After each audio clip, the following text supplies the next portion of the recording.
ultimately, well, right? it's very likely just looking to match the Cassio. Ooh, Yone. That can also be flexed. The question is, where are they going to throw The Winds it? of War can kind of get enough damage off of the Deathfire Touch. Elyoya already mid here, though. Looking for an unspeakable horror onto Caps, low on the mana bar. He's stepping up. Justice Punch shielded around again. Caps won't be able to flash away until about now, but he's not going to use it. He stands the 1v1. Jojo takes him down with him. Okay, best case scenario, 1-for-1. The damage from the Tigers.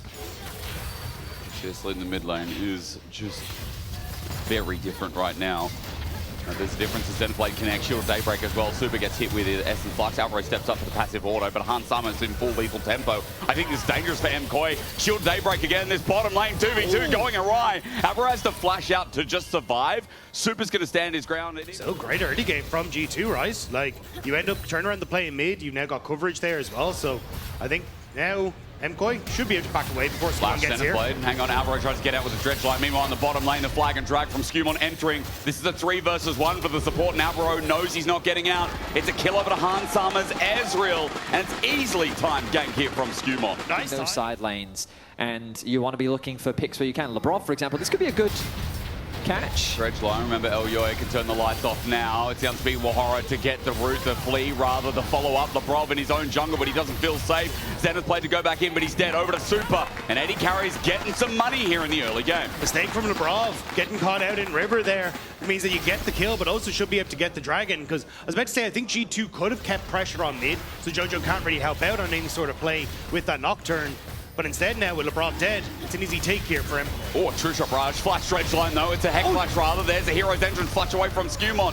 As Jojo flies into the river, Dragon goes down to MKOI. Well, now the Paranoia used and abused. Han Summer has to flash back to his own bottom turret as well, and MKOI get a lot. That hook from Alvaro actually interrupted SkewMond on the flag and drag, which meant that he had to try and flash away. And now the flash on bot lane. MKOI coming alive now.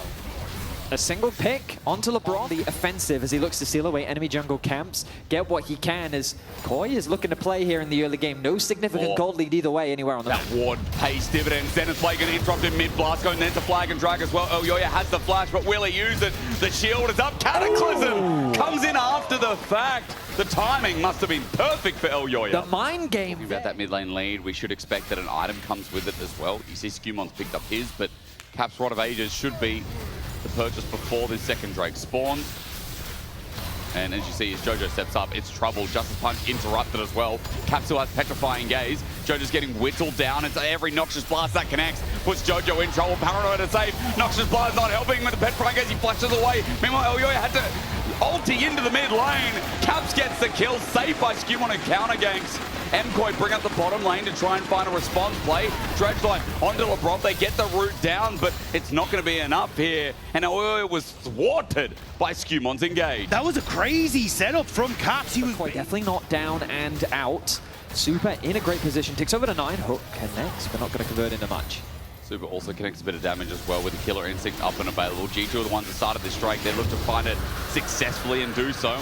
Grounding Jojo with the miasma's nice. Jojo Justice punches back in because Paranoia is up and available. They're looking for Caps. A 2-man shielded around and Dredge line perfectly layered as well. With the Galio Heroes entrance, G2 are thwarted before the fight can even begin. The Killer Instinct launched here by Supa in a 1 versus 3. He takes those on. He flashes in for a double with the rest of MKOI behind him. Why not? As Dredge line gets a little bit close, MKOI have won the fight handedly.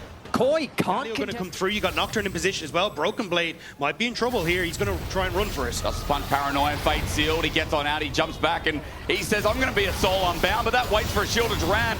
There's a man there just pressing W. Jojo enables Elyoya to get the kill on the deep Broken Blade. A very clean play from KOI. Once they see 3 members of G2 on the bot side of the map, they're going to quickly send Elyoya to start that objective off. The rest of G2 are not really here to contest. KOI get control of the mid wave as well. So very nice play from KOI overall. Flag and drag, Myrwn in a bit of trouble. Cataclysm being held onto until now. Myrwn does flash out eventually away from that Jarvan ulti. Meanwhile, G2 are making a play on top side of the map as well. Zenith Blade going to connect and Broken Blade looking for some revenge for that previous die. Myrwn's trying to get on out. Soul there a little bit too late. Jojo escapes with a hero's entrance. Both solo laners looking to escape there. MKOI sticking around that a little bit too long in the side lanes, but nice escape from Jojo. Looks like MKOI want to try and fight us. Note that Supa is 2 items though, so I wonder Maybe a little bit more confident than that. Dredgeline starts onto Hansama, easy with an arcane shift away. Mid-pro is given an MKOI first as Flash Rush shots upon the mark. Paranoia used onto Caps as he ridges off to the fight. He flashes away as the depth charge also burnt. MKOI now have only 2 ultis available and one of them perma off cooldown with the Anivia, while Supa is the only one who can launch in despite G2 having all 5 up and ready. This is now a little dangerous for MKOI. They're still fishing, but Go in. G2. Solar Flare, flashed away from Fate Sealed, a big whip. Broken Blade still in the midst of it though. Double knockup, triple knockup, everyone in the Cataclysm. It should be G2's, right? But look, Supa untouched, lethal tempoing in the backside, while SkewMond finds a mark on the bird of prey. It's Caps who got the free fire, it's G2 who used the ult advantage, and it's Jojo who'll be last to fall as the Dragon is surrounded. G2 find their moment to fight back against MKOI. The spells weren't there, and G2's ability to fight Going to be unavailable. No real objective outside of this to play for. G2 entirely on the bot side of the map means that there's no cross-map opportunity for them. Instead, they're committing to keeping this tower alive, but they're not going to be able to. Jojo going to just punch away. Turret eventually goes down. He took a little bit of turret damage. Solar Flare is going to find Myrwn without egg as well. He gets knocked up, Fate Sealed, everything used. Galio ult out of there. Jojo escapes the bottom side play, but G2 get 1 off the turret push. Yeah, there's no real pressure elsewhere on the map. 10 seconds. It's not like G2 is super pressured to take this Dragon 2 apiece, and the game will still go longer regardless. So right now the cautious is great as SkewMond maybe throws caution to the wind. He's hit down by Supa. Cataclysm as he flashes out, but SkewMond whip as the Fate Seal doesn't hit. It's onto a support, so Supa has already taken a double with Hansama going into the dirt. Flash forward from Myrwn onto Labrov. The Fear about to connect a triple. And we talked about G2 being cautious, but they said hell to that. Supa played that excellently, using the Kaisa ultimate to reposition away from the CC, pick up the triple kill, and MKOI get the Second Dragon, bit of extra stats, but the claw towards. No way! They're just sprinting it, getting out of there while Myrwn hits bot. Yeah, so look at the minimap here. This is fantastic from KOI, just because they're doing all the right things. While that play was happening in mid, all of G2... Oh, hang on a second. Depth charge going to be used. SkewMond trying to go past him to ignore the Dredgeline. Now, Alvaro is caught out here, but no objectives are up. Maybe a bit of damage on the mid lane turret, but remember, heal of G2. 5 members in River for both teams. Well, Jojo would be if he decides to join in with the ulti. Labrov's angle pretty good, but he will be spotted out by that ward. MKOI no. The poke out from Hansama, crucial flash depth charge. Paranoia turns the lights off. Jojo's there, shielded Durand as well. It's great because Hansama's first to die.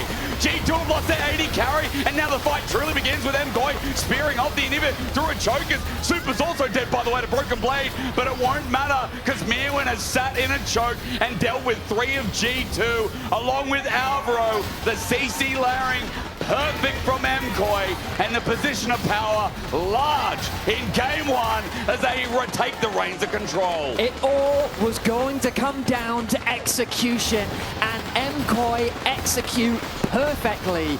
Hansama was the target from the start. Alvaro connects the ultimate. To be Baron. MKOI have to move on in. Note the fact they all have their ultis though, so MKOI can pounce. They don't have to be grouped up. Dredgeline starts up onto Labrov. Another fight. Paranoia onto Caps with a knockup as well. Hero's entrance going to go golden is Caps while Alvaro gets low, but Supa hasn't been touched. He dodges the Fate Seal again. Broken Blade can't get the right target. Solar Flare will take no one's life, and with a triple over to Supa, Hans is tagged. Killer Instinct. He got the free flow through the fight. It's a full house of kills with an ace to MKOI. And game 1 in the bag. MKOI refused to go down.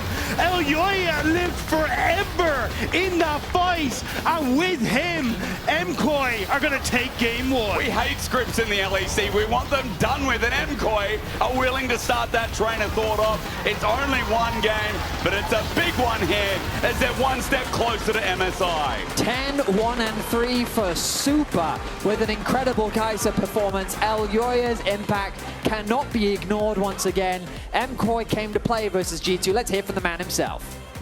What a scoreline, what a game 1 out of Supa. The fans are already chanting your name. It couldn't start any better. How good did that game feel? And I think it was kind of boring, no? Oh! Really? Is the opposition not what you expected? I'm expecting G2 bowling to wake up. Okay. Nice, I let you go to your team. Fighting words from Supa, he crushed it.